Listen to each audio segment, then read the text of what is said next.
आप सबको प्रभु यीशु मसीह के मीठे और मधुर नाम में जय मसीह की।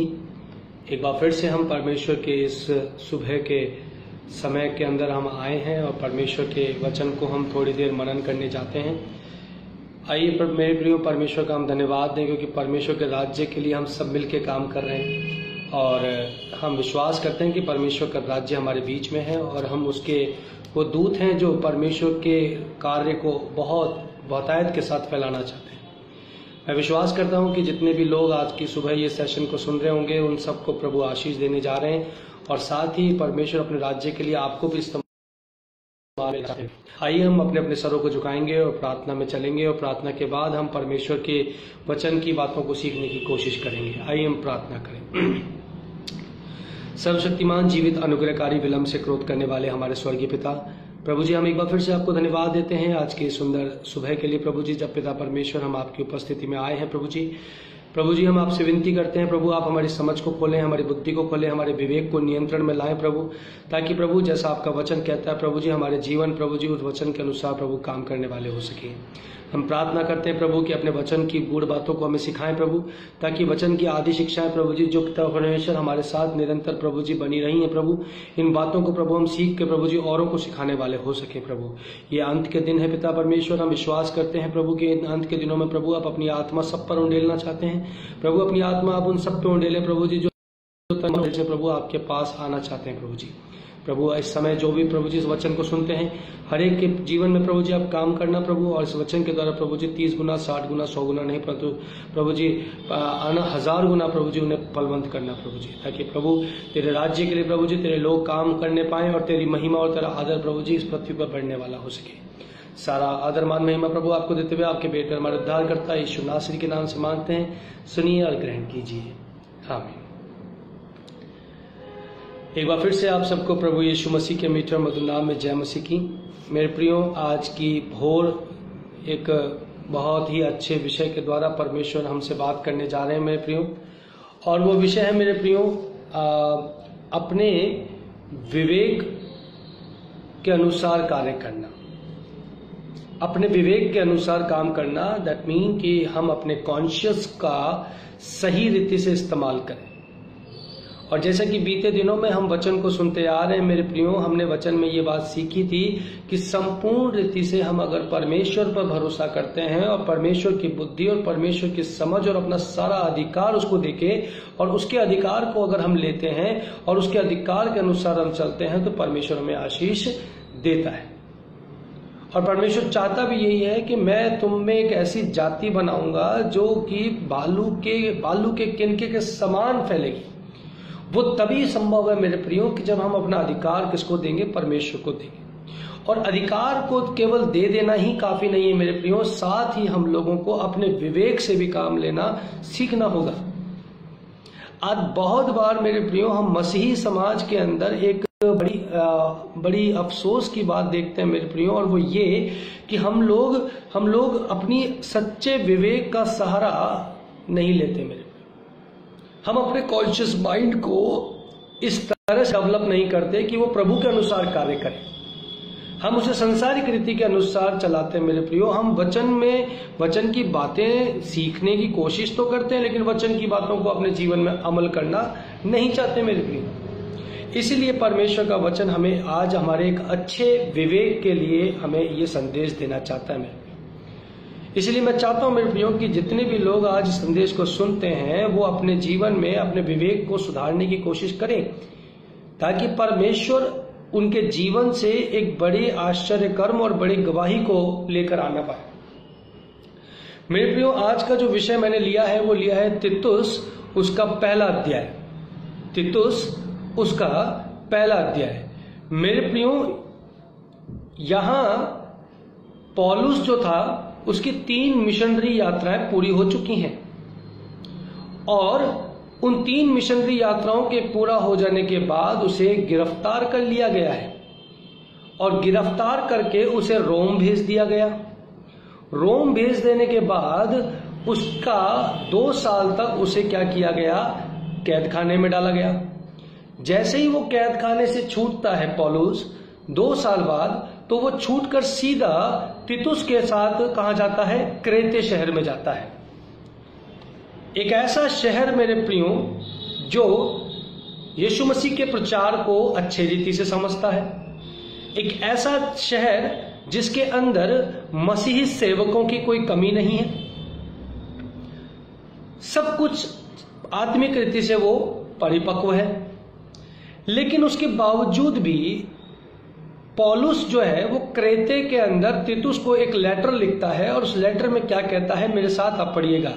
तीतुस और उसका पहला अध्याय और उसका 5वां पद, देखिए क्या लिखा है। लिखा है, मैं इसलिए तुझे क्रेते में छोड़ आया था कि तू शेष बातों को सुधारे। शेष बातों को सुधारे। मेरे प्रियो, आखिर ये शेष बातें कौन सी थी?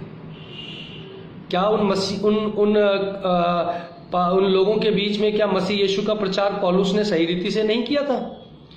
क्या उन लोगों के बीच में यीशु मसीह का जो शिक्षाएं हैं वो पौलुस ने सही रीति से नहीं बोई थी? बोई थी मेरे प्रियो।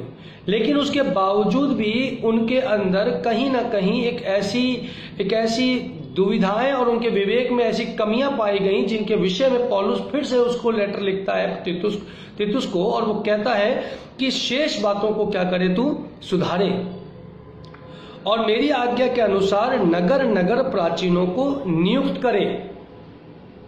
मेरे प्रियो, क्रेते की जो कलीसिया थी, उस कलीसिया के अंदर, उस नगर के अंदर बहुत सी गलत बातें हो रही थी, जिन बातों के चलते पौलुस यहां पर क्या कर रहा है, तीतुस को एक लेटर लिखता है, और लेटर लिखकर उसे कहता है कि तू शेष बातों को वहां सुधारे, क्योंकि उन लोगों के अंदर मेरे प्रियो कहीं ना कहीं बुरी बातें विद्यमान थीं। और वो बुरी बातें क्या थी मेरे प्रियो? यदि आप इस वचन को अगर आप पढ़ें तो आप देखिए यहां लिखा है, क्योंकि 10वें पद में, क्योंकि बहुत से लोग निरंकुश, बकवादी और धोखा देने वाले हैं, विशेष करके खतना वालों में से। मेरे प्रियो, इस क्रेते नगर की जो दुविधाएं थी, या कह लीजिए जो उसकी सबसे बुरी बात थी मेरे प्रियो, वो ये थी कि वो प्रभु यीशु मसीह की शिक्षाओं से ज्यादा व्यवस्था की शिक्षाओं का प्रचार वहां ज्यादा कर रहे थे। व्यवस्था की शिक्षा कहती है, आप मेरे साथ निकाल लें मरकुस रचित सुसमाचार, उसका 7वां अध्याय, प्रेरितों के काम, उसका 15वां अध्याय और उसका पहला और दूसरा पद। प्रेरितों के काम, उसका 15वां अध्याय और उसका पहला और दूसरा पद क्या कहता है मेरे प्रियो? देखिएगा, यहां लिखा है कि फिर कुछ लोग यहूदा से आकर भाइयों को सिखाने लगे, यदि मूसा की रीति पर तुम्हारा खतना ना हो तो तुम उद्धार नहीं पा सकते। ठीक इसी बात को लेकर वो तीतुस शहर वाले भी क्या कर रहे हैं, क्रेते शहर वाले भी क्या कर रहे हैं, प्रचार कर रहे हैं मेरे प्रियो, कि यदि तुम खतना नहीं कराओगे, यदि तुम व्यवस्था के अनुसार नहीं चलोगे, तो तुम्हारे जीवन के अंदर क्या होगा, कभी उद्धार, कभी मोक्ष नहीं आएगा।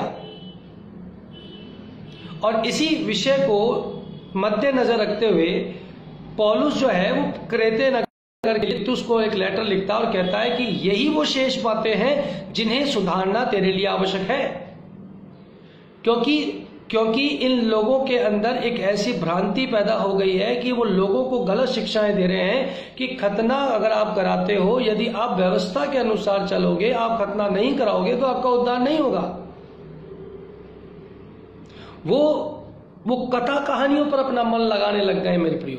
लिखा है ना यहां पर, आप 16वें पद को अगर आप पढ़ें, तीतुस उसका पहला अध्याय उसके 16वें पद को अगर आप पढ़ें तो क्या लिखा है? वे कहते हैं कि हम परमेश्वर को जानते हैं, पर अपने कामों से उसका क्या करते हैं, इनकार करते हैं। और आगे की एक और बात बहुत अच्छी लिखी हुई है 15वें पद में, कि शुद्ध लोगों के लिए सब वस्तुएं शुद्ध हैं। जो व्यक्ति शुद्ध है, जो हर बात में हर चीज को प्योर समझता है, उसके लिए सारी बातें शुद्ध हैं, पर अशुद्ध और अविश्वासियों के लिए कुछ भी शुद्ध नहीं, वरन उनकी बुद्धि और विवेक दोनों अशुद्ध है। मेरे प्रियो, आज यही वर्तमान परिस्थिति हमारी कलीसियाओं के अंदर पाई जा रही है मेरे प्रियो। आज हमारी कलीसियाओं के अंदर मसीह की जो वास्तविक शिक्षाएं हैं, हम उनके प्रचार को तो छोड़ दुनियावी बातों के प्रचार को पहला महत्व दे रहे हैं मेरे प्रियो। हम सोचते हैं कि हम प्रभु के लिए आगे बढ़ के काम कर रहे हैं, परमेश्वर के राज्य के लिए हम काम कर रहे हैं, परंतु हमारे खुद का ही विवेक क्या है? अशुद्ध है मेरे प्रिय। आज हमारा खुद का विवेक अशुद्ध है मेरे प्रिय। हम दूसरों को क्या शिक्षा दे मेरे प्रियो, हम दूसरों को क्या सिखाएं जब हम खुद उन बातों को नहीं सीख पा रहे मेरे प्रियो। जब जिन बातों की कमी हमारे अंदर पाई जाती है, वो कमियां जब हमसे दूर नहीं हो रही, तो हम दूसरे की कमियों को कैसे दूर कर सकते हैं? और यही चीज यहां क्रेते के लोगों में पाई गई मेरे प्रियो, कि उन लोगों के अंदर क्या था? उनके अंदर यही वो अपराध था, यही वो दुर्भाग्यपूर्ण बातें थी कि वो लोग मसीह की शिक्षाओं को जानते थे, वो परमेश्वर को जानते थे, लेकिन परमेश्वर को जानने के बावजूद भी लिखा है कि वो उसके कामों का इनकार करते थे। मेरे प्रियो, आज की सुबह परमेश्वर आपसे और मुझसे यही सवाल उठाना चाहता है, आपके और मेरे जीवन से। क्या मैं जो भी प्रचार करता हूं, या मैं जो भी प्रभु के वचन से बातें करता हूं, या मैं जो भी प्रभु के वचन की आज्ञाओं पर चलने की कोशिश करता हूं, क्या वो संपूर्ण रीति से परमेश्वर के विवेक के अनुसार है, या केवल वो मेरी बुद्धि के अनुसार है? क्योंकि जब तक हम अपनी सांसारिक समझ को नहीं छोड़ेंगे मेरे प्रियो, तब तक परमेश्वर की आत्मिक समझ हमारे जीवन में काम नहीं करेगी मेरे प्रियो। मेरे प्रियो, इसी तीतुस की किताब के 2 अध्याय के पहले पद में आप देखें तो वहां पर पौलुस बहुत ही ठीक रीति से तीतुस को लिखता है। क्या लिखता है? कि तू ऐसे बातें कहा कर जो खरे उपदेश के योग्य हों। आज खरा उपदेश कौन देता है मेरे प्रियो? आजकल सब शुगर कोटेड बातें करते हैं मेरे प्रियो। आजकल हम सब चाहते हैं कि शुगर कोटेड बातें करें, कलीसियाएं खुश रहें और सब काम बड़े आनंद से निकले मेरे प्रियो। और इसी वजह से मेरे प्रियो हमारी कलीसियाओं के अंदर अशुद्ध मन वाले लोग पाए जाते हैं। इसी वजह से मेरे प्रियो परमेश्वर यीशु मसीह के उस अनुग्रह को आज आप और मैं नहीं समझ पा रहे मेरे प्रियो। आज इसी वजह से हमारी कलीसियाओं के अंदर झगड़े हैं मेरे प्रियो। आज इसी वजह से हमारी कलीसियाओं के अंदर बुरी बुरी बातें हम देखने को पाते हैं मेरे प्रियो। इसीलिए मेरे प्रियो कि हमारे मन जो है वो खरे उपदेशों से हट गए मेरे प्रियो। आज हमें भी एज ए पास्टर, हमें एज ए प्रीचर, हमें एज ए इवेंजलिस्ट ऐसे खरे उपदेश प्रीच करने की आवश्यकता है मेरे प्रियो, कि जिससे लोग अपने जीवन को बदले मेरे प्रियो। क्योंकि जब तक लोग अपने जीवन को प्रभु के नाम में नहीं बदलेंगे मेरे प्रियो, तब तक कुछ भी असंभव नहीं है बदलना, कुछ भी संभव नहीं है मेरे प्रियो। हमें अपने विवेक को शुद्ध करना होगा मेरे प्रियो। केवल खाने पीने या ओढ़ने पहनने से या हमारे चाल चलन से ही केवल प्रभु यीशु मसीह नहीं, परंतु हमारे कामों से भी यीशु मसीह दिखाई देना चाहिए। उसके वचन दिखाई देने चाहिए, उसकी बातें दिखाई देनी चाहिए, उसकी सोच दिखाई देनी चाहिए आपके और मेरे जीवन में मेरे प्रियो। क्योंकि पौलुस इसी बात का प्रचार करता था मेरे प्रियो, कि तुम अपने मनों को फिराओ, अशुद्ध लोगों के अंदर से हटो, क्योंकि तुम चुने गए लोग हो। आज आप और मैं चुनी हुई प्रजा है मेरे प्रियो, परमेश्वर ने हमें चुना है। तो फिर हम क्यों अपनी समझ का सहारा लेते हैं? आप क्यों अपने विवेक को अपने विवेक से चलना मांगते हैं? हमें अपने विवेक के अनुसार चलने की जरूरत है। प्रभु के वचन को साथ लेके चलना है मेरे प्रियो। अगर आप इसी वचन के तीतुस की किताब के अंदर उसके 2 पद के अंदर देखें तो 11वें पद में क्या लिखा है मेरे प्रियो? देखिए क्या लिखा है। क्योंकि परमेश्वर का वह अनुग्रह प्रकट है जो सब मनुष्यों के उद्धार का कारण है।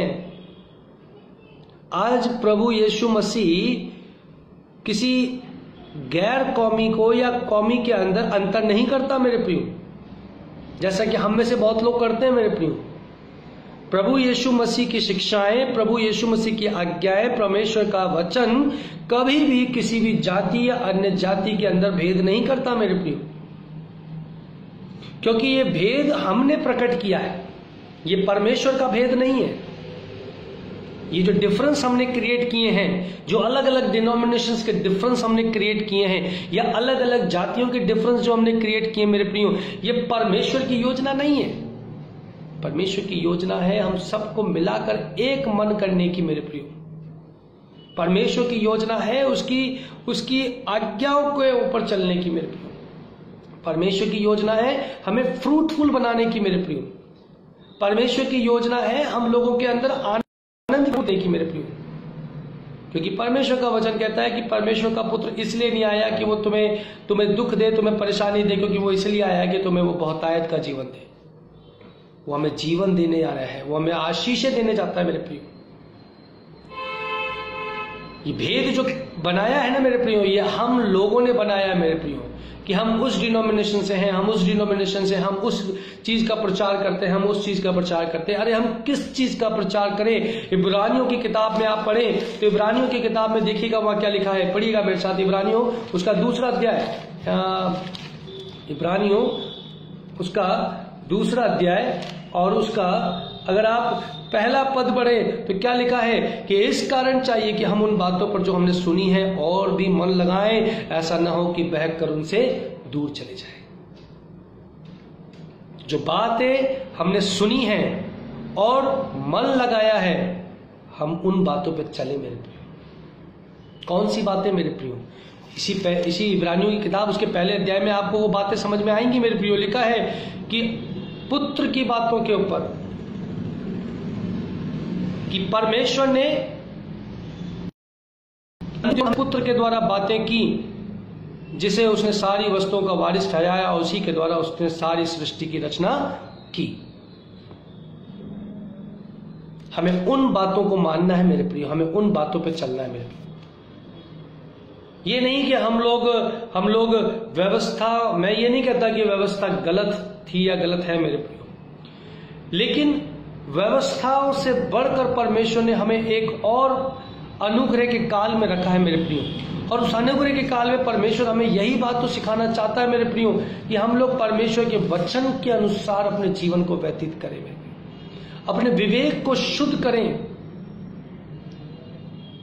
आज हम में से 90% लोगों ने, 99% लोगों ने, मैं कहता हूं 100% लोगों ने भी आजकल क्या कर रखा है, अपने विवेक को अशुद्ध कर रखा है। हम सब अशुद्ध हैं और इसलिए परमेश्वर कहता है कि हम लोगों को उनमें से निकलने की जरूरत है। और हमें चेतावनी देता है कि हम अभक्ति और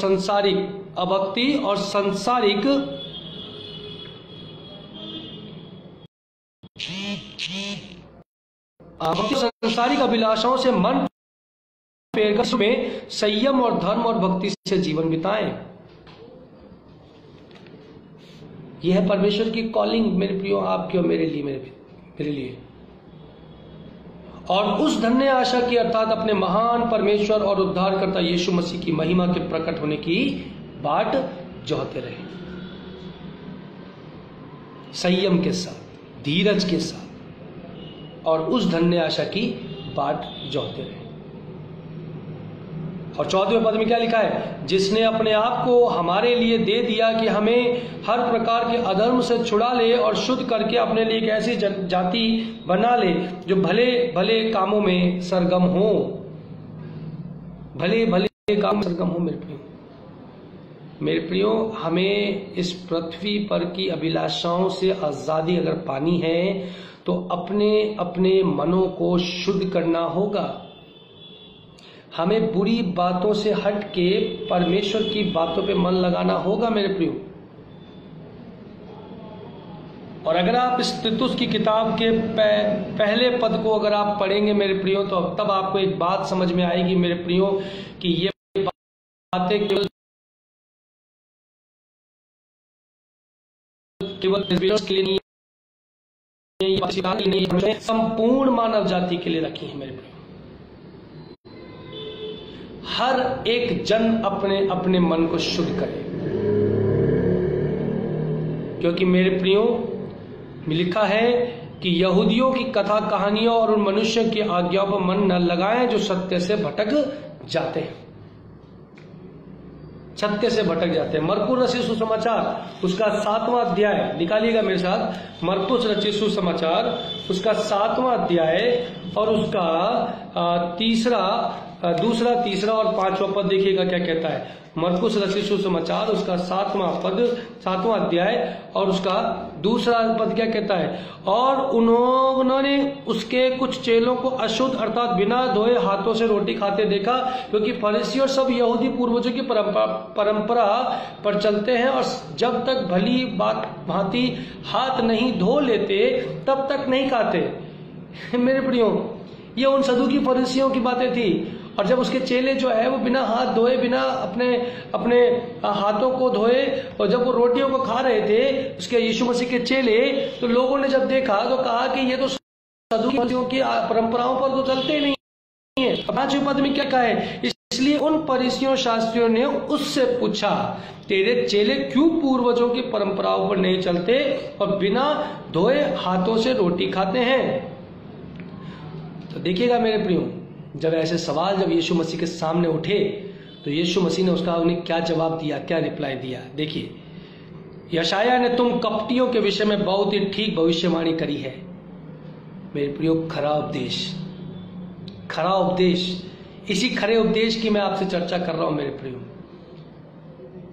हम शुगर कोटेड बातों के अंदर प्रभु के वचन को कभी नहीं मिला सकते मेरे प्रियो, क्योंकि हम संसारिक समझ से समझने वाले व्यक्ति की सोच को नहीं बदल सकते जब तक उसके अंदर आत्मिक जीवन का फ्लो ना हो। मेरे प्रियो,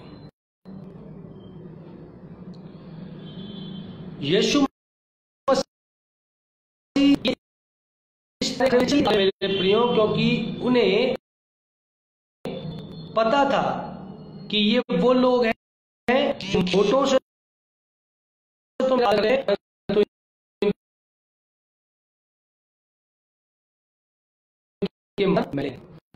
नबी ने यही तो कहा था। क्या लिखा है, ये लोग होठों से तो मेरा आदर करते हैं परंतु उनका मन मुझसे दूर है। आज आप और मैं अपने मुंह से तो प्रभु प्रभु प्रभु का अंगीकार करते हैं, लेकिन सोच से, विवेक से आज भी हम वही धकियानुसी सोच पे चल रहे हैं। मेरे प्रियो, उन्हीं ट्रेडिशंस पे चल रहे हैं, उन्हीं परंपराओं पे चलते हैं और कहते हैं कि यही तो हमारी सभ्यता है। अरे मेरे प्रियो, परमेश्वर के लिए कोई सभ्यता नहीं है। परमेश्वर के लिए तो सिर्फ लोग बदल के उसके सम्मुख बने रहें, उसका एजेंडा है। मेरे प्रियो, लिखा है 7वें पद में, क्या लिखा है, पढ़िएगा, ये व्यर्थ मेरी उपासना करते हैं, ये बेकार में मेरी उपासना करते हैं। ये लोग जो हैं ये सिर्फ दिखावे के लिए मेरी उपासना करते हैं और धर्म के उपदेश सिखाते हैं मनुष्यों की आज्ञाओं को, और क्योंकि मनुष्यों की आज्ञाओं को धर्मोपदेश करके सिखाते हैं कि मनुष्यों को सिखाने के लिए वो अब धर्म की सहारा लेते हैं, क्योंकि तुम परमेश्वर की आज्ञा को टालकर मनुष्य की रीति को मानते हो। हालेलुया मेरे प्रियो, आज परमेश्वर आपसे और मुझसे यही तो सवाल पूछ रहा है मेरे प्रियो, कि हम किस अनुसार, किस रीति से चल रहे हैं। मेरे प्रियो, क्या परमेश्वर की सोच हमारे अंदर है? क्या परमेश्वर के जैसा शुद्ध विवेक हमारे अंदर विद्यमान है? क्या परमेश्वर के वचन की खरी शिक्षाएं हमारे अंदर विद्यमान हैं? मैं किसी प्रचारक पे या किसी पास्टर पे कोई फिंगरप्रिंट नहीं, फिंगर आउट नहीं करना चाहता मेरे प्रियो, लेकिन वास्तविकता यही है मेरे प्रियो कि आज की सुबह हम लोगों को ये समझना होगा कि हम लोग जो भी चीज का प्रचार करते हैं वो एकदम खरा उपदेश हो। वो किसी कलीसिया के किसी एक व्यक्ति को अच्छा रखने के लिए नहीं, किसी एक कलीसिया के गुट को अच्छा रखने के लिए नहीं, वरन संपूर्ण मानव जाति के लिए, भले के लिए हो मेरे प्रियो, क्योंकि लेने वाला भी वही है और देने वाला भी वही है मेरे प्रियो। आज हम लोग क्या सोचते हैं मेरे प्रियो कि हम जो कुछ कर रहे हैं वो हमारे लिए अच्छा है मेरे प्रियो, लेकिन परमेश्वर के अगर तराजू में अगर हम उन बातों को तोलें तो हम हल्के पाए जाते हैं मेरे प्रियो। यदि हम अपनी धार्मिकता को और अपनी धर्म के कार्यों को यदि हम परमेश्वर के आईने में मिलाकर देखें या परमेश्वर के तराजू में तोल के देखें तो हम मेरे प्रियो मैले चितड़े कपड़ों के समान दिखाई देंगे मेरे प्रियो। अपने मनों को शुद्ध करें, अपने मनों को शुद्ध करें मेरे प्रियो, क्योंकि परमेश्वर नहीं चाहता कि हम लोग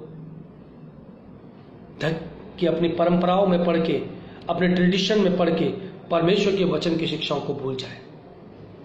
9वां पद कहता है, इसी मरकुस रचित सुसमाचार उसका 7वां अध्याय और उसका 9वां पद कहता है कि तुम अपनी परंपराओं को मानने के लिए परमेश्वर की आज्ञा कैसी अच्छी तरह टाल देते हो। Hallelujah, praise God. मेरे प्रियो, परमेश्वर का वचन कहता है मेरे प्रियो कि हम अपनी परंपराओं को मानने के खातिर हम परमेश्वर की आज्ञाओं को टाल देते हैं।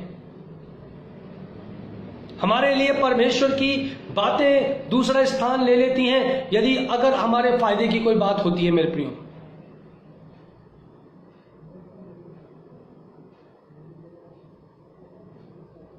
मेरे प्रियो 15वां पद देखिए क्या कहता है, 14वां पद क्या कहता है। तब उसने लोगों को अपने पास बुलाकर, अब देखिए यीशु मसीह केवल खरा उपदेश ही नहीं देते थे, उसका समाधान भी देते थे। आज आपके और मेरे साथ में एक समाधान भी होना चाहिए मेरे प्रियो।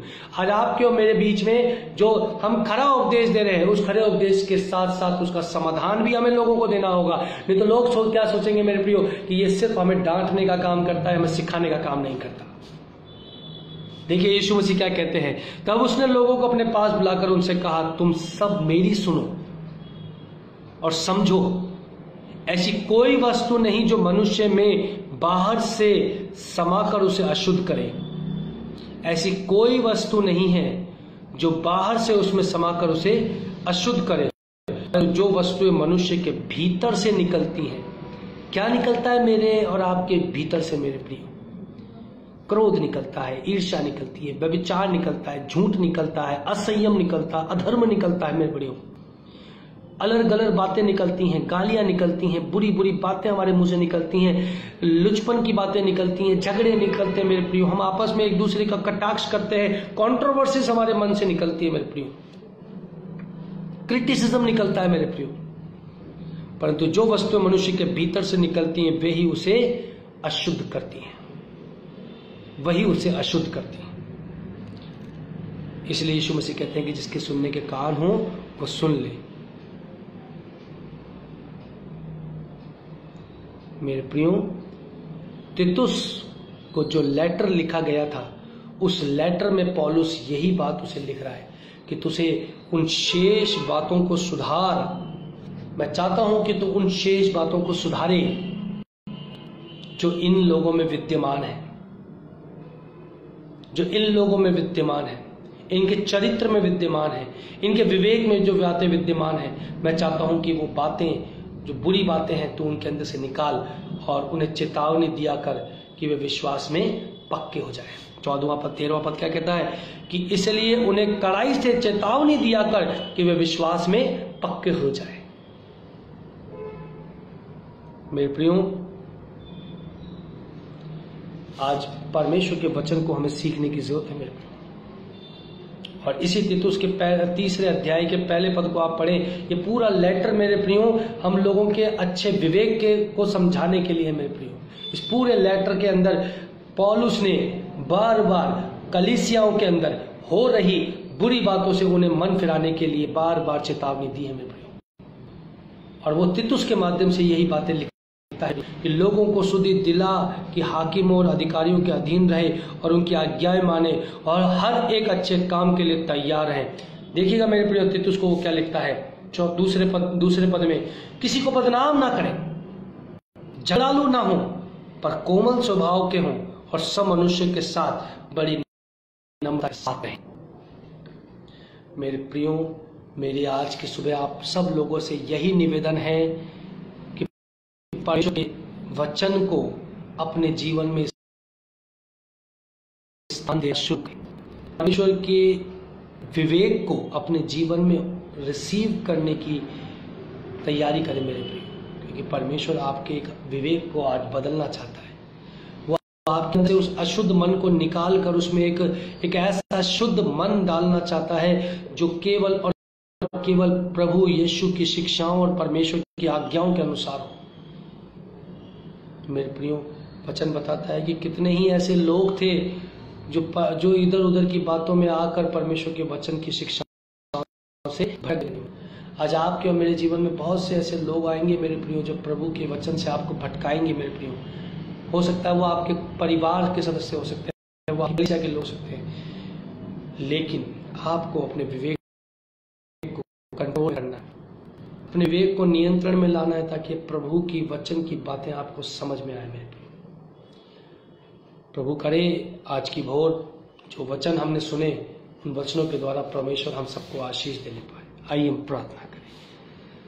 धन्यवाद और स्तुति के योग्य हमारे पिता परमेश्वर, एक बार फिर से हम आपको कोटि कोटि धन्यवाद देते हैं। प्रभु आप हमारे मनों को शुद्ध करें, हमारे विवेक को नियंत्रण में लाएं, ताकि प्रभु जी सांसारिक समझ से नहीं, सांसारिक बोध से नहीं, परंतु आत्मिक समझ से पिता परमेश्वर हम अपने जीवन को व्यतीत करने पाए। क्योंकि प्रभु हमारे चरित्र को देखकर प्रभु जी बहुत से लोग प्रभु अपने जीवन को बदलना चाहते हैं प्रभु, परंतु हमारे चरित्र के अंदर प्रभु इतना खोट पाया जाता है, इतनी बुराइयां पाई जाती हैं कि प्रभु जी लोग उसे देखकर प्रभु जी तेरे पास नहीं आना चाहते। प्रभु हम प्रार्थना करते हैं प्रभु हमारे मन और हमारे विवेक को बदलिए पिता परमेश्वर।